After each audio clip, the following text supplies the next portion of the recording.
Everything have a starting point, and self-love is no exception.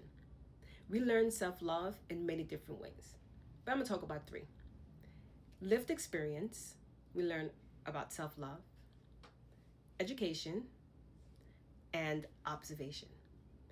But the starting point for self-love is either being instilled in us from childhood, or we have a lived experience, or we observing someone who's self-betraying. So we're gonna leave out childhood because, as you know, we've been instilled, that been instilled in us. But if you have the Disney effect, right, it's more than likely it's going to happen through observation or lived experience. You're observing that someone is betraying themselves in a relationship, or betraying themselves at a job, or betraying themselves with friends. You're seeing it happen, and you see the pain or discomfort that is causing that person. And you're going to make a vow to yourself that you're never going to allow yourself to be in such emotional discomfort and such mental agony, that mental discomfort of overthinking and having rumination for engaging in that type of behavior. Then you have other people who have to go through lived experience because they're not aware that they are self-betraying. And if you ask the person who lacked the awareness of self-betrayal and you ask them, do they love themselves? And they're going to say they do. And more than likely they do, because they were trained that the behavior that they're displaying is what is going to give them what they need, whether with the job, whether with a loved one, whether with a family member, or whomever they're engaging with on a one-to-one or in groups. The framework goes like this. First, you lack the self-awareness that you are betraying.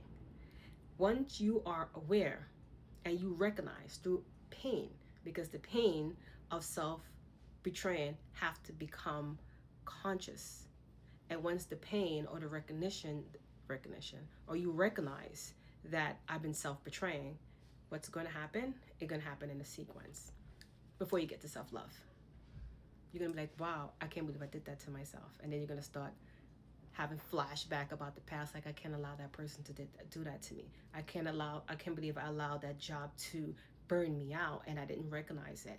You're going to say that I can't believe that I did X, Y, and Z. And then you're going to go through the grief process or the emotional letting go process.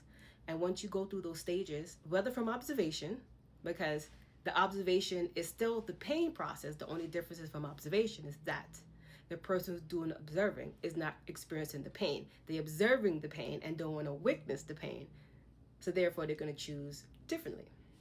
But the person who's experiencing the pain, they're going to go through flashbacks of the memories of this is happening, maybe the words that they said, the things that they accepted when they should have said no. Instead of they said yes, they're going to go through that whole grieving process.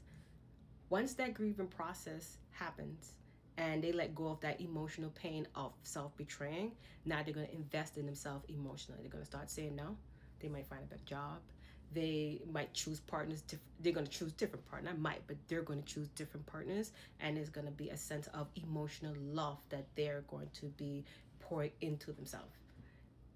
You have people who talks about self-love where they want to go through meditation, which that can also be integrated with the process of now I love myself and I'm not going to betray myself.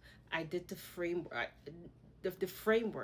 or the process or the procedure of betraying myself. Well, lack of awareness that I was betraying myself, awareness that I've been betraying myself, going through the flashbacks, the memories, the emotional pain, the letting go, and then now that process is no longer present, and then now I'm pouring back into myself. The only danger to that is this, right? Once you are pouring into yourself and loving yourself and not self-betraying yourself, because self-love is a byproduct of self-betraying if it's lived experience or observation. The danger of that is being closed off and not letting nobody in and not applying discernment with the self-love, and cut yourself off and block yourself off, because the self-love, it's so sweet, right? And it feels so good that you don't want no one to come in and disrupt it. And that's where you got people say, I don't want nobody to disrupt my peace because I work so hard to get here, to get to this point. Nevertheless, you work this this far to get to this point, but you're not open to join.